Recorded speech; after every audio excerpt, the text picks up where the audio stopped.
All right, so I think we're going to close out that fourth and final poll, and we'll get the session started. All right. Well, featured in Bloomberg, the New York Times, and a series of healthcare publications, Daniel Gemp has been the president and CEO of Dreamscape Marketing since its founding in 2005. Dreamscape is a leading provider of professional business-to-business and business-to-consumer marketing strategy, patient acquisition, marketing, and custom digital campaign development for addiction treatment providers. With client facilities in 39 states, 2020 was a record year with 15,000 plus patients admitted via clients' own websites and 30 design and marketing awards won, including finalists for Search Engine Land's Large SEO Agency of the Year. Gemp maintains consultative focus on extremely efficient and proprietary SEO techniques focused on ROI. A graduate of Villanova University's School of Business, he applies financial modeling to Dreamscape's business intelligence campaigns to consult partners on a cost per action marketing model. Dreamscape engineers and develops custom solutions for small to large treatment centers and recovery service providers with targeted research, products, and content-centric campaigns that result in new revenue streams, increased brand awareness, implementation of new lead development systems, and direct sales activation. Welcome, Dan Gemp. Thanks for having me, Nestor. KipuExpo is going awesome so far. I'm loving the sessions. Thanks, Dan. We appreciate it and happy to have you here. Awesome. Let's see. Are you able to see my slides? Not yet. So you're seeing your slides? Not yet. Bear with me one moment, sorry.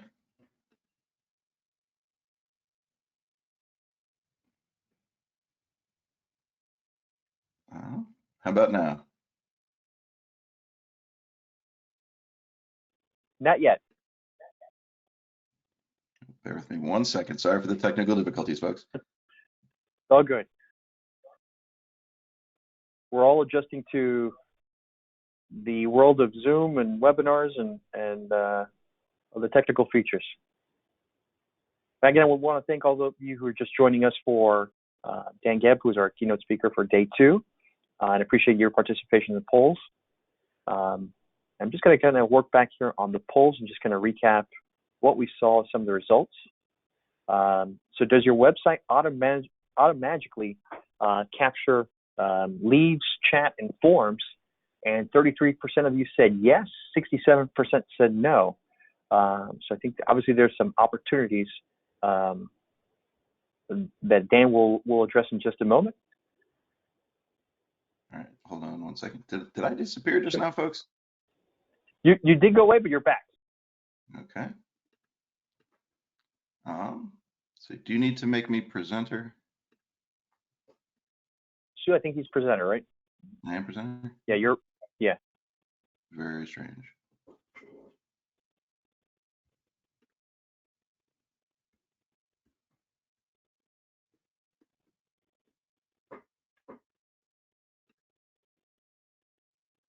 There you go. I see your. There we go. Okay, sorry. There we go.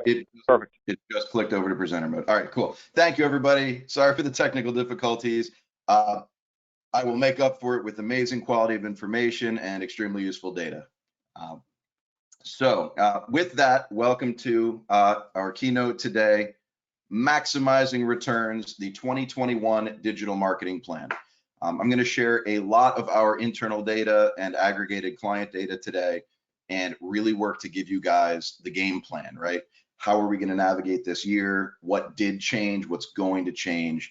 And how you can adapt your marketing plans and digital marketing to do that. So thank you again for bearing with us. Who am I? I'm Dan Gemp. I'm the CEO of Dreamscape Marketing. We're a national digital marketing agency that specializes in substance abuse and mental health. We've worked with hundreds of treatment centers in 39 states. We've done a lot of award-winning work in the space. And we build campaigns that tie in technology and data as much as we possibly can, which is why I'm here today. So where I want to begin is essentially defining the landscape. What happened, what is happening, and where did we miss the mark? And I'm definitively stating that as an industry, as a group, we missed the mark last year during COVID.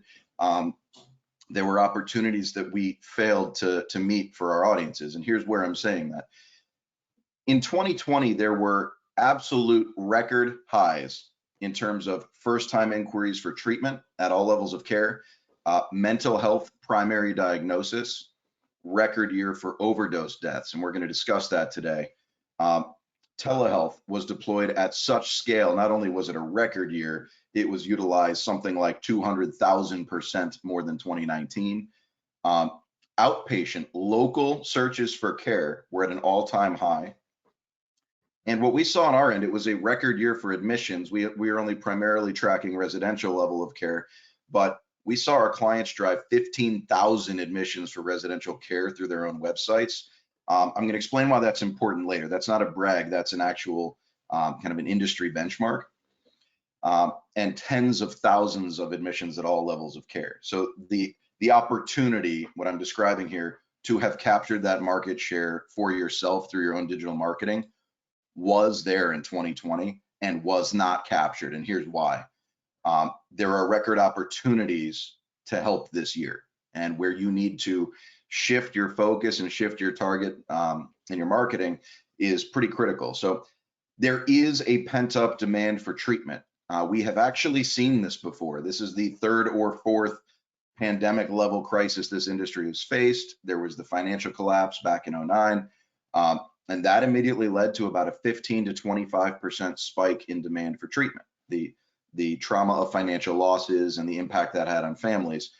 What we're seeing now, depending on your location and severity of lockdowns and loss of family members and such, recidivism is up so high, and the pent-up demand is somewhere between 15 and 40% for treatment. And that has not yet been realized. Your census levels would not yet have maximized from that demand. So there is pent-up demand at varying levels of care. There are people who are trying lower levels of care and not succeeding in their recovery. And there is large-scale market opportunity in 2021 to help those patients, help those people. Basically, 2020 is a lose-lose if you did not successfully pivot. That's going to turn into your win for 2021, right? There are record opportunities to help. There is the demand. And these people need your help, okay? You've got individuals that are literally unemployed and locked at home alone for a year. And so this, the impact is predictable. Everyone that works in this space is like, hey, we could have seen this coming. We did see this coming. But a lot of your marketing plans didn't change, and a lot of your messaging didn't change. So you can now be there, right? People need your help. These patients are there for you. But we saw overdose deaths increase by 10,000, okay? Well, that means the number of people that need care increased by minimum 6 digits, right? Likely 7 digits. And so this unserved population is the group that needs to be accurately targeted in your marketing this year. So the state of the union, what am I seeing? What am I telling you that you're likely seeing? And where does it go from here? So in 2021, you might be wondering, okay, if you have this question, it's very indicative of a specific circumstance. Why is your CPA about 10% too high? And this would apply to about 50% of the marketplace. Some people saw a substantial efficiency added because they shifted heavily to digital marketing early on in the pandemic. And those who did not, you will see almost across the board a 10% increased cost per admission. Okay, so if you've experienced that, it's normal, but it's the indicator that you need to pivot with the advice I'm going to be sharing on the next few slides. Maximum returns are the result of modern marketing efficiencies. So what you may or may not have done to maximize your returns is deploy new technologies, deploy different tactics, right? Everyone working remote from their home computers, that's a different device. So if you're running display ads, you would have to target desktop size screens versus mobile screens for the first time in maybe 5 or 7 years. So really looking at the efficiencies was the critical part of strategy last year. And I saw, again, about half the marketplace missed that entirely. And then there's been so much new technology just flying into the space. We welcome it. We've needed it for so long, right? I don't think that the substance abuse space can really be considered behind the times anymore on technology. But 5 years ago, that's all I was talking about, was how we were, 8 to 10 years out of date as an industry. And so looking at automated efficiencies, how to make your dollars go further, how to leverage this technology instead of just having to do it as a cost, that's going to allow you to maximize your marketing budgets. Okay. And I am specifically talking about that at the KipuExpo because there are tools you can use to do this. So let's take a look at exactly how we're going to accomplish all this. Okay. Minimizing waste is the goal. It's not that there isn't demand. We just decided there is market demand. This is at an all-time high. Okay. This is the epidemic within the pandemic. And so minimizing waste is going to be your competitive advantage. That is the pivot you need to make using digital tools and advanced analytics. The way you do that is by automating processes that are otherwise tedious and manual. And I mean this across your entire system. So from the marketing perspective, right, from the moment someone types a search into Google to the time your phone rings or an email form is filled out, right, that needs to automatically, right, go through your systems. That needs to get into your CRM and create a new lead record without having to be typed in by an individual. You need to capture as much information as you can during that initial inquiry to minimize the manual labor required in the insurance verification process. Okay. You need to not miss a phone call, but there is software and systems to help you do that, setting up call queues and different levels. If someone is on call but doesn't pick up, whose phone does that then ring to? And what that's going to give you is improved accuracy. You'll be able to refine your targeting because you can see precisely what search turned into which phone call, turned into how many admissions. Okay. So you can minimize your wasted spend. You can stop paying for marketing labor and efforts and advertising that is getting you either unqualified candidates or potentially, I'll just say, large volumes of people that maybe you can't help due to insurance or levels of care. So when you automate your workflow, okay, from lead generation all the way through billing, it doesn't just save you a little, it saves you 1 or 2 digit percentages on every single operating function along the way. So if you're operating at margins under 30%, you don't need to change much to operate at margins north of 35%, right? Just automate some of these systems. And they do plug into each other. There is a lot of API availability, direct integrations. I'm going to use Kipu as my example today, but brought to you by Kipu. But what does this automated workflow look like in action? So the direct result of automating these workflows, right, minimize waste, means that you're putting your marketing dollars, so outside of your CRM environment, you're putting your marketing dollars to work on the groups that have the highest chance of converting, on the audiences that have the most direct need for your services. Regardless of level of care, it's about that matchy scenario where you're hitting the exact right prospect with the exact right message on the right channel. So using a system like this, automating that function and removing the waste, it directly results in an increase. So you're eliminating waste and then your targeting gets better. So you're going to see this average of 22 to 40% pretty immediately, near term, immediate term, just by using these automated tools. And what you might not be paying attention to, that a marketing person in your organization or your marketing agency is completely paying attention to, is any lead, any component that comes into your system and doesn't result in revenue generation or a good match for levels of care upon utilization review, right? You would stop putting budget towards that audience, right? When you redeploy that exact same budget to the proper audience, you see these gains. You'll see direct and immediate revenue gains by automating these systems. It almost doesn't matter how deeply your organization is using every feature and function. It's simply that data set exists for your marketing organization to pivot from. Are you concerned by your admission rates, right? So now maybe you do have a CRM of some kind. You are tracking your admission rates and it's alarming to you, right? I get asked this question all the time. What is a good admission rate, right? It does depend on how well trained your staff is. It depends exactly on who picks up that phone, but you can track it. And potentially, you're just missing your calls, right? If you're asking me, hey, why is my cost per admission up 10% this year? Well, that's because you're missing 10% of your phone calls potentially, right? You need to look at these variables and what is that costing you? For all you know, that 10% of calls you're missing is the entire set that would be high converting. You never know whether it's your first call that will be the admission, or maybe out of 100 calls, the last 10 calls are 10 admissions. So how can you solve this problem? How can you evaluate this? And I don't mean attain perfection and just have 24/7 call centers at your, outpatient psych practice.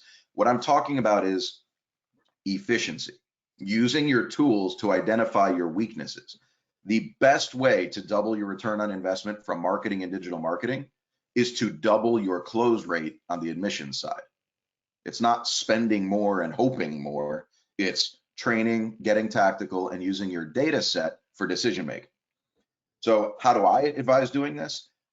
Your data-driven decision making needs to be purely mathematical, right? Remove the human component, remove who you like on your admissions team and who you think is the best. You're oftentimes going to be proven wrong.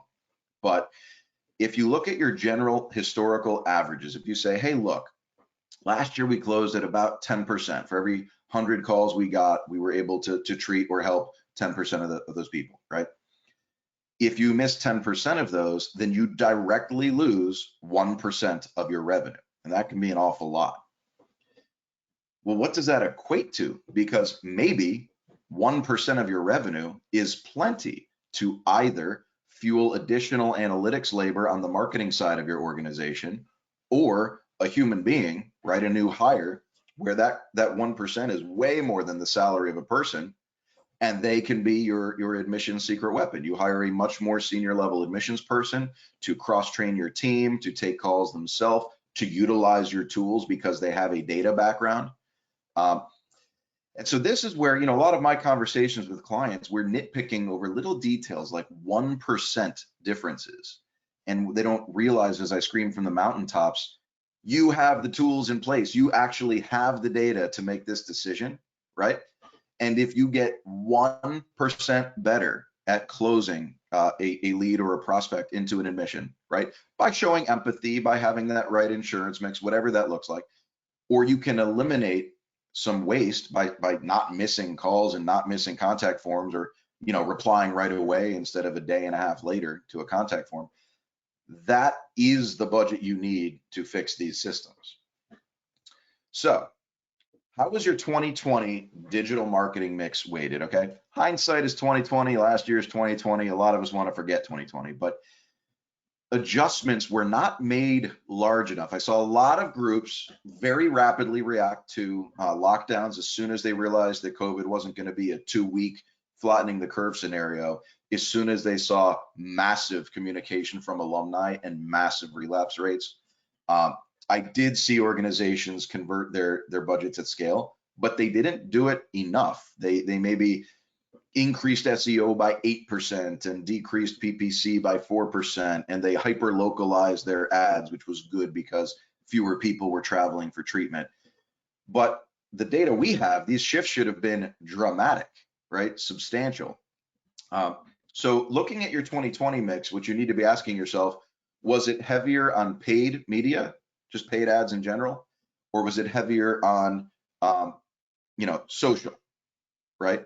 Because a lot more people spend a lot more time in front of their computer, and so social engagement actually started to work a lot better than it had historically. PPC versus SEO, right? The battle of the century. Paid campaigns are designed for quick ramp ups. They're designed for sprints, and they can actually be reduced while your organic SEO kicks in. So a lot of organizations have a substantial local footprint. They already rank very well for their local SEO search terms, right? And when everything shifted back to local demand and local inquiries, you actually did not have to spend as much directly on your paid search. And I'm saying this, we manage gigantic budgets for paid search for a lot of groups, but those adjustments, you almost have to operate it like a hedge fund, right? When you gain the efficiencies on organic SEO, it is the same keywords you're going after as paid. So you can make pivots or reductions at larger scale. Many treatment centers do rank terribly, okay? It's because their SEO is not prioritized. It's not necessarily that they have the wrong person. I also believe that SEO is a discipline that requires 4 or 5 different skill sets. I have yet to meet the engineer who is an excellent copywriter. I have yet to meet the graphic designer who's an excellent developer, right? There are limitations because you don't prioritize your organic SEO, but that is the channel that you own. It has some long-term equity value, and your paid ads are going to be costly over time. And if you pivot the wrong way, you can simply waste that money. So my focus on efficiency and using these tools and using your CRM and automation to stay optimized, that's what I'm talking about here. Why am I saying to prioritize SEO, right? Above all digital channels. Digital marketing is display ads, paid ads, Pandora radio, Hulu ads, YouTube ads. It's a wide variety of media outlets. But the channel that we find time and time again driving not a few more admissions, way more admissions is organic search. And I want you to think about your own consumer habits. This is really what defines your strategy last year and this year. How did you change your shopping habits, Amazon? And what do you think all Americans did, okay? And so what we do is self-diagnose, okay? As an industry, we all do it. As clinical professionals, a lot of you do this. But what does great organic search get you? It gets you the answer to your questions as you assess a critical decision. Whether you're shopping for a car, trying to find a neurosurgeon, trying to manage a chronic illness like diabetes or addiction, right? You're doing your own research to become a well-informed consumer. Or an acute incident occurred and you need to make a decision right now. Either way, I bet you Google it. So only about 17% of the clicks on search results click on paid ads. And that's important for you to realize because the same person searching for the same keyword is way more likely, right? 3 to 6 times more likely to click on a non-paid ad result. So where should you prioritize your efforts? Organic results, local map results, Google My Business. So 86% of treatment speakers, specifically in addiction treatment, use Google search before making an inquiry. Even if they've heard about you or referred by a friend, they will still do a Google search first, specifically Google, not just a web search, Google. That's huge. That's where you should be prioritizing your efforts. 76% visited the treatment center's website while searching for the best facility. So they are qualifying you. You have a sophisticated consumer set, right? I've heard the term master manipulator used about 1 million times over the last 15 years in the space. So you can be direct in your marketing. You can be transparent and truthful in your marketing. You don't need to trick anybody because they're going to do their own research 86% of the time, and 76% of the time, they're going to compare your website to someone else's. So if it's the difference between gaining a patient and losing a patient, right? That's a direct revenue decision. Your website is an investment. It is as valuable as a very strong outreach person or a very strong admissions person, and it's automated and it's awake 24 hours a day. So here's what's going to happen. Here's the result. 2 times the leads get generated from online search, and they're 2 times as likely to convert, right? So when you get someone doing their own research, they're self-diagnosing, self-assessing, they realize there's a problem that they need to address and they need help, right? You can capture twice the close rate. You can perform more efficiently as an organization because you've used that as a prominent strategy, as a priority. We've got a little case study on the screen here, but what's interesting about SEO is it's linear labor. You can do the same amount of content and backlinking and site optimization every month, but it builds on itself, right? So this year, if you have a 100-page website that ranks pretty well, and next year you do the same amount of work, the results will actually be a 200-page website that ranks for twice as many things. So as a strategy, this is a channel that compounds, but paid search actually gets a little bit more expensive every year. The Google inflation index that we track in substance abuse for 5 years increased by over 12% cost per click annually. It doubled, okay, over 5 years.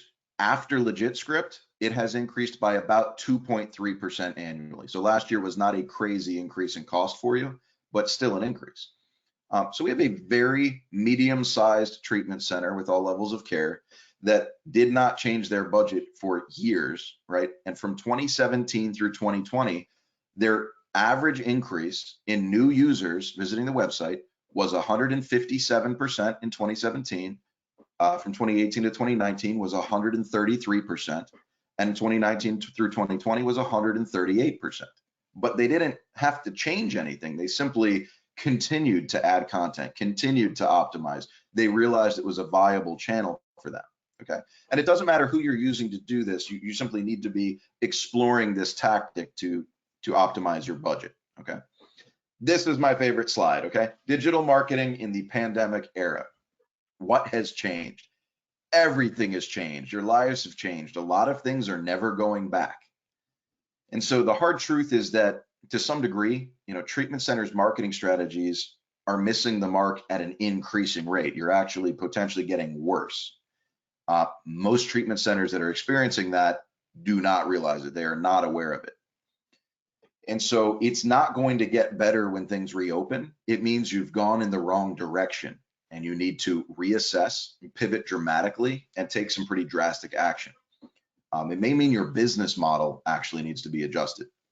So COVID-19 forced a change in how we navigate daily life, okay? How we relate to each other in person. It was extremely isolating, right? That is what fueled growth in a time that many other business segments experienced horrific losses. So resulting changes in online behavior, what's gonna happen here is a totally different tactical set of digital marketing strategies. So when I'm on a laptop all day, a desktop screen size, because I'm working remote and I'm isolated, I'm alone, and I'm on a computer screen, okay, and I'm streaming Netflix like 11 hours a day, right? That's a different consumer than somebody that's out and about and getting their Starbucks and going to work and maybe has some turnover on employment. But we have to shift our strategy to address that consumer and find them where they are. The pandemic created search terms, such as telehealth rehab and virtual IOP specifically increased those two keywords 230% in volume. There's a set of dozens of these that increased dramatically. That is not likely. The volumes may change, but it is not likely to go back. People are now pursuing telehealth as a comfortable, viable treatment option.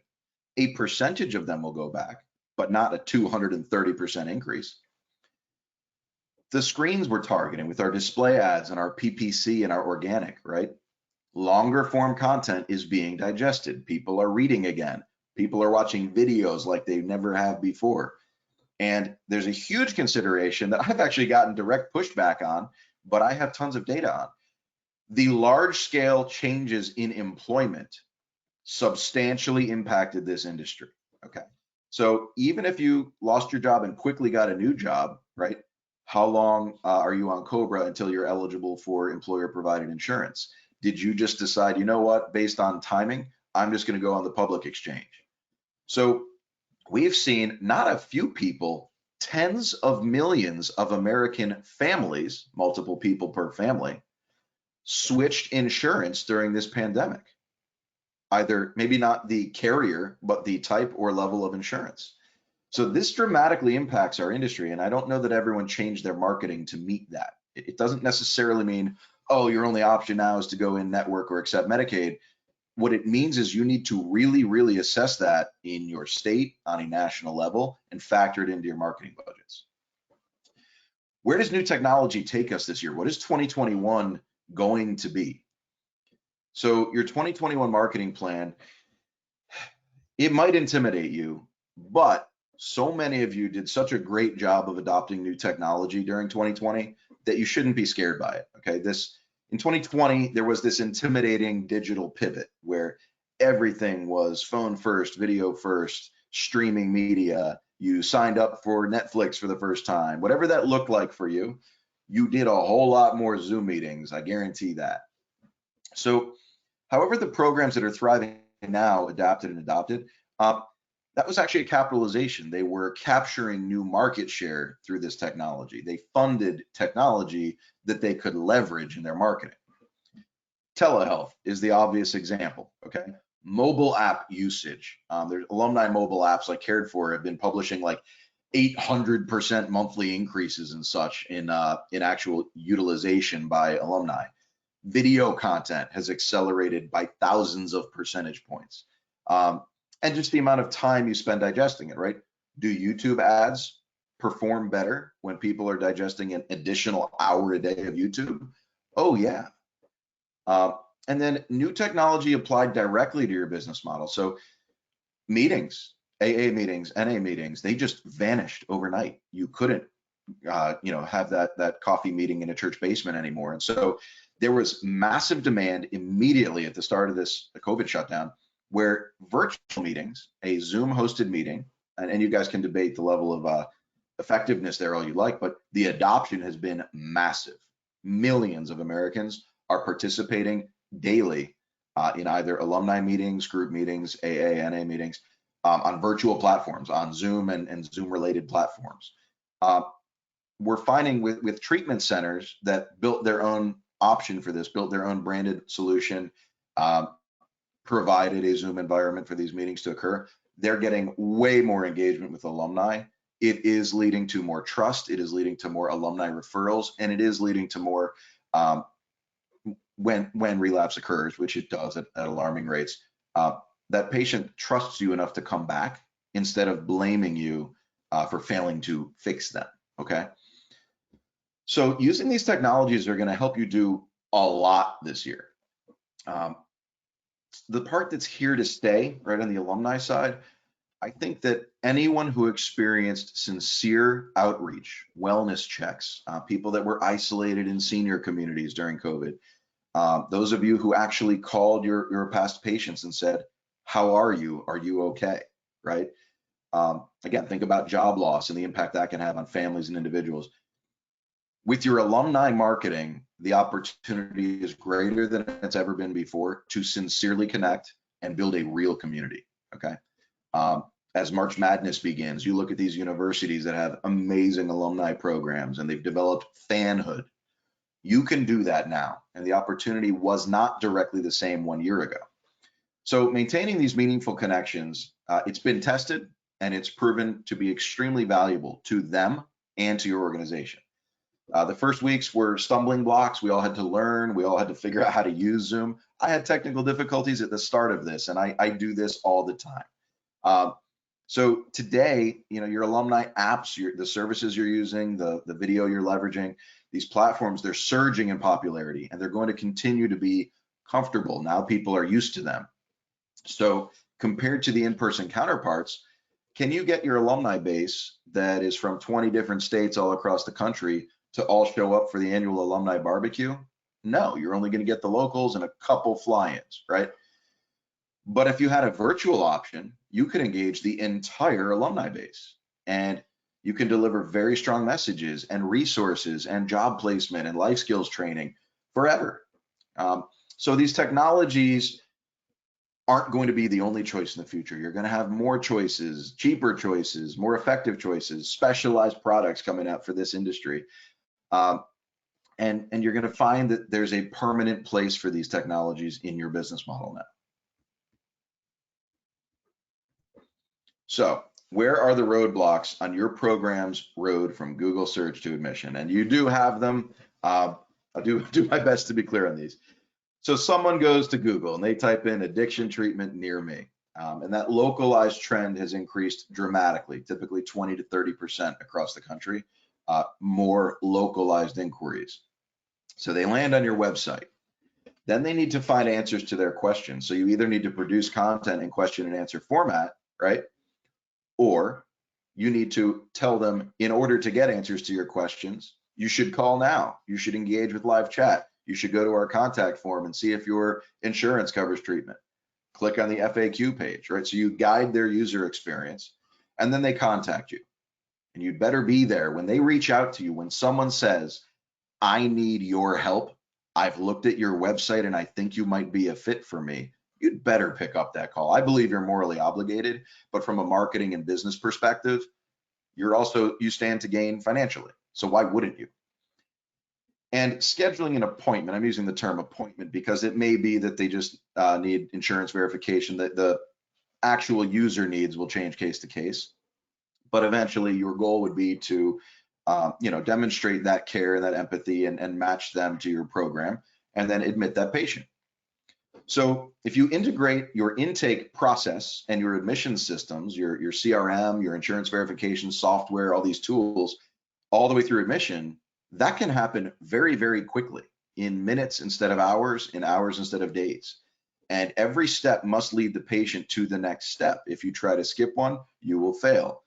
If you can't automate one or you can't plug one into the next, you're going to find inefficiencies, which means more cost. So identifying and removing the roadblocks is what raises your conversion rate and your efficiency of spend. Okay, so I'm talking about money here directly resulting from automation. What efficiencies specifically are garnered from a digital first approach? And I'm not saying go digital first because I'm a digital guy.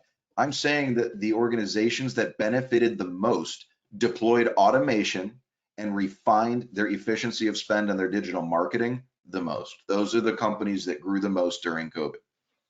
So you have a brand new addiction treatment center, right? You want to deploy a marketing plan, something you'd be comfortable with.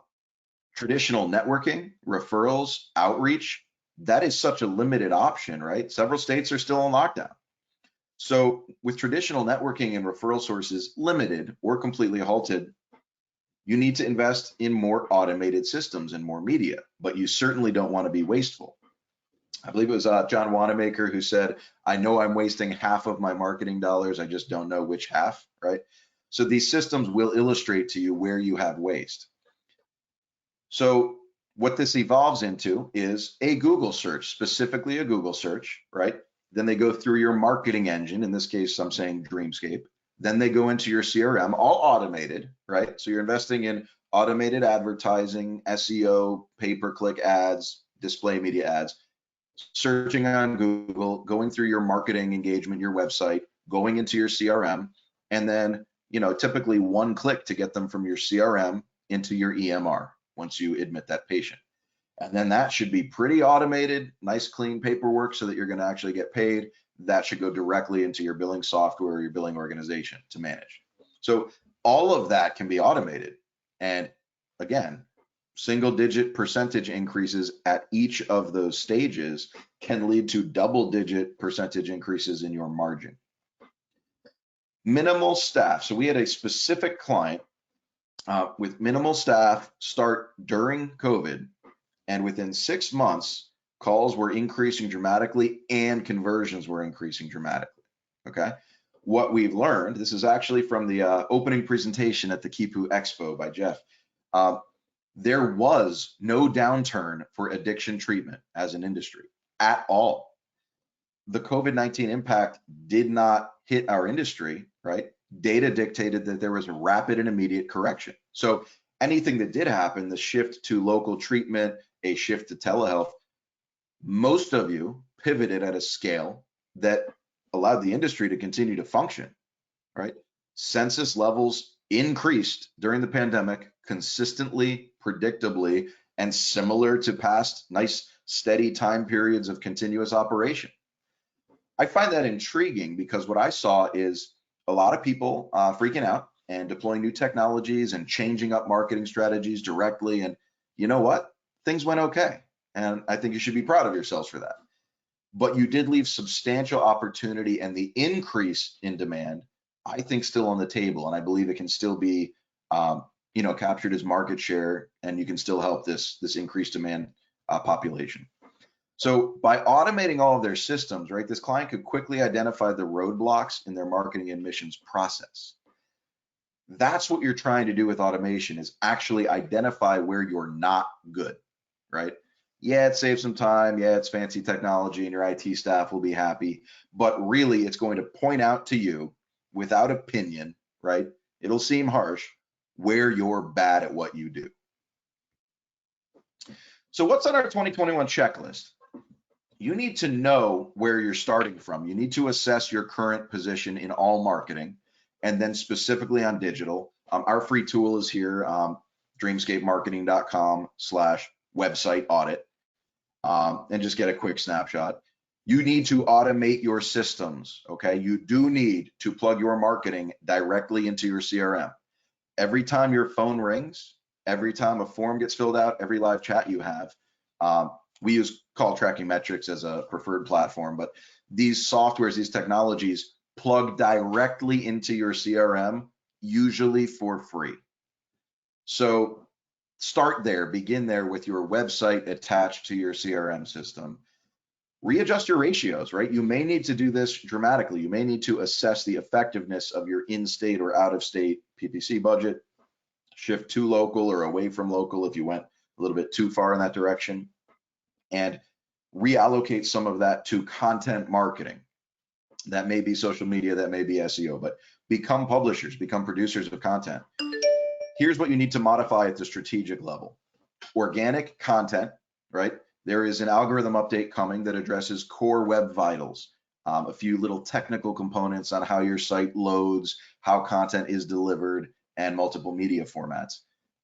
You need to adopt a pillar content strategy, right? So Google is, they look at your website, and historically a page is a page is a page, but now you can actually assess and kind of in a pyramid structure or in a hub and spoke wagon wheel kind of a structure, your supporting pages can bolster one very relevant page to rank the highest. So feel free to Google that, right? Pillar content strategy, and deploy that. And video, you need to leverage video, both because of its format, people like video these days, and also because it is more and more optimized. A YouTube video is transcribed to text, right? And when that's embedded on a page, it does have an SEO benefit and a ranking benefit. So modify your organic content this year to address core web vitals, a pillar content strategy, and somehow integrate video, and you will find yourself succeeding. On your paid media, you've got to revise your targeting. I promise you, you're wasting something somewhere. Reallocate some of those paid media budgets as you add efficiency into video production, right? I've seen a lot more podcasts launching. I've seen a whole lot of independent webinars over the last year. Those are very effective, very, very effective. The fact that you're here right now watching this means that that works, right? Leveraging technology. So telehealth, mobile apps, different applications for different business models, right? You don't have to go all in and try to become a national telehealth competitor, but you can use it for assessments. You can use it for alumni. Just that technology is here. Increasing desktop and display ad usage. So 5 years ago, I was telling people, oh my gosh, stop running display ads on computers. They're all getting blocked. Cookies aren't working anymore. Like, good luck, right? Now I'm saying, wow, I'm really proud of anybody that shifted some display ads onto desktop devices during COVID, because they've proven to be highly effective. Pivot to or maintain a digital first mindset. Okay, we are far beyond the point of digital first in this industry. Most of your traffic, whether it was a referred admission or directly through digital search, most of them are still going to convert through a digital channel. So they might hear about you offline from an alumni or from a professional colleague, and they're referred directly to you. And what they're going to do is Google you by name and check out your website before converting. Doing all of the above so that next year you don't have to make a new list called advice I wish I listened to a year ago. So stay ahead, challenge yourself to be a student, to look into all of these and issues and try to test, right? You don't have to go all in on these strategies, but it's not hard to at least integrate your contact forms and your phone software with the CRM. That could be done today, tomorrow. It's not hard to test an ad buy. You don't have to dedicate 20 grand a month to display ads on a channel you've never used before. You can test it and see what happens without wasting too much. So really, I'm trying to get you all to focus on this efficiency, this wasted budget that is going to fund these small or large scale pivots in 2021. Think differently, market efficiently. Use the tools at your disposal to do this. So again, feel free to leverage us. We're a partner, we're a friend. We're happy to help anyone, whether they're working with us or not. I believe that 10,000 people died last year that maybe we could have helped as an industry. So getting your marketing message to the right audience matters a lot to me. If that benefits you financially, wonderful. But use these tools to your own advantage and to your patient's advantage. That is where they're shopping for help. Feel free to talk to anybody on my strategy team. Phone numbers on the screen. And if you want to continue the conversation with me, especially if you're specifically leveraging products being demonstrated in the expo here, talk to me. We've used them at scale for lots and lots of clients shared with Kipu. So with that, let's see if we have any questions. And I'm done sharing my 2 cents for the day. Yeah, Dan, this is Nestor. I think we're good in terms of our timing. We're getting to the end of our time, and we definitely appreciate your presentation and what you do for the industry and your knowledge in terms of SEO and getting the results. I mean, at the end of the day, that's what matters, the results, and you guys have proven yourselves as clearly leaders in getting results for the clients that you work with. So we really appreciate having you on. Just as a programming note, our next session will begin at 11 a.m. With Tracy Lamb. And again, Dan, we really appreciate having you on board this morning. Thank you for all your help. Thank you all for joining us. Appreciate it. Thank you.